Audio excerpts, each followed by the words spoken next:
The roar of engines shook the skies above Poland as villagers near Łask Air Base looked up in shock. Descending through the clouds came a formation of jets unlike anything they had ever seen. The U.S. Air Force's F-35 Lightning II. Sleek, angular, and almost ghostly in its silence, the aircraft touched down on Polish soil, marking a moment that startled both citizens and military observers. Poland knew it had purchased its own fleet of F-35s, but few expected the United States to deploy its stealth fighters here so suddenly, so visibly, and with such clear intent.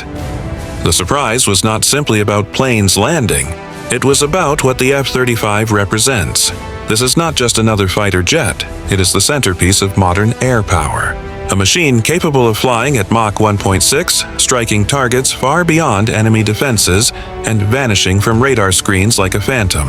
More than a weapon, it is a battlefield brain, able to connect with satellites, ground forces, and even drones, making it the ultimate force multiplier. For Poland, situated on NATO's eastern edge and staring at Russia across its border, the arrival of such technology felt like watching the future land in the present. But why now? The answer lies in timing. The war in Ukraine rages on. Belarus continues to align with Moscow, and Russia's heavily armed exclave of Kaliningrad looms just a short flight away. In this tense environment, the U.S. deployment of F-35s to Poland was no routine exercise. It was a statement, a message to Russia.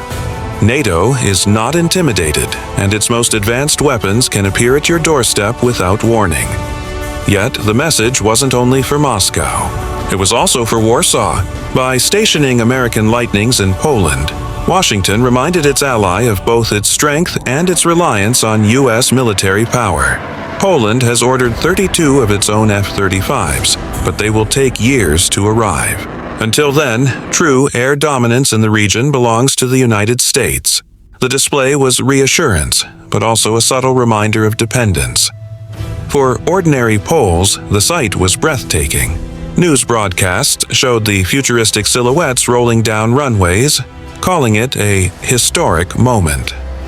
Some citizens felt pride, knowing their country was becoming a central player in NATO's defense. Others felt unease. Russia has repeatedly warned that hosting NATO's most advanced weapons makes Poland a target. Was this arrival a shield or a bullseye painted on the nation? From a military standpoint, the F-35 changes the game. Its stealth allows it to bypass Russian radar. Its sensors give commanders a deep view of enemy movements. Its ability to link with other systems makes it a hub of information and strategy.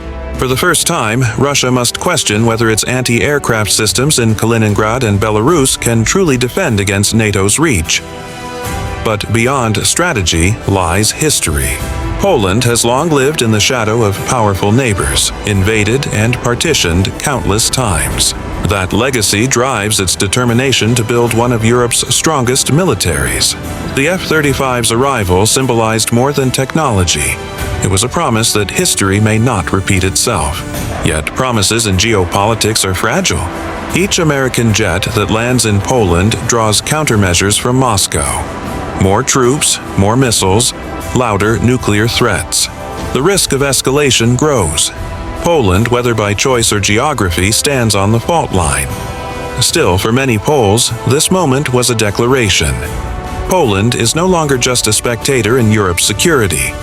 It is a frontline fortress of NATO, guarded by the most advanced aircraft ever built. To Russia, the deployment was provocation. To Poland, it was protection. To NATO, it was preparation. And to the world, it was proof that the future of warfare is already here, hovering silently above the skies of Eastern Europe.